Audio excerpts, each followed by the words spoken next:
বান্ধবীকে লুকিয়ে বিশ্ববিদ্যালয়ের হোস্টেলে ঢোকানোর সময় ধরা পড়েছেন বিশ্ববিদ্যালয়ের এক শিক্ষার্থী। একটি বড় সুটকেসে ভরে বান্ধবীকে হোস্টেলে ঢোকানোর সময় নিরাপত্তারক্ষীদের হাতে ধরা পড়েন তিনি। ধারণা করা হচ্ছে মেয়েটি তার গার্লফ্রেন্ড।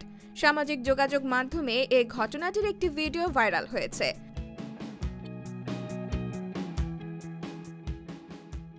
জানা গেছে, ঘটনাটি ভারতের হরিয়ানার সোনিপত জেলার ওপি জিন্দাল বিশ্ববিদ্যালয়ের।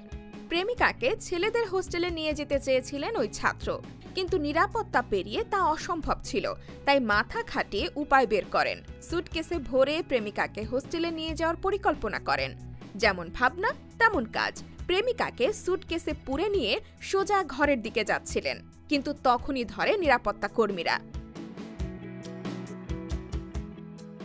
ভাইরাল হওয়া ভিডিওতে দেখা গিয়েছে ৩-৪ জন নিরাপত্তা কর্মী ও অন্যান্য ছাত্ররা সুটকেসটি ঘিরে দাঁড়িয়ে আছেন, আর চেন খুলতেই দেখা যায় ভেতরে এক তরুণী কুঁকড়ে বসে আছেন। তবে মেয়েটি ওই একই বিশ্ববিদ্যালয়ের ছাত্রী কিনা তা এখনও জানা যায়নি। ভিডিওটি সোশ্যাল মিডিয়া প্ল্যাটফর্মগুলোতে তীব্র প্রতিক্রিয়ার জন্ম দিয়েছে। ব্যবহারকারীদের অনেকে এ ঘটনাটি নিয়ে হাস্যরস করেছেন, আবার অনেকে উদ্বেগ প্রকাশ করেছেন।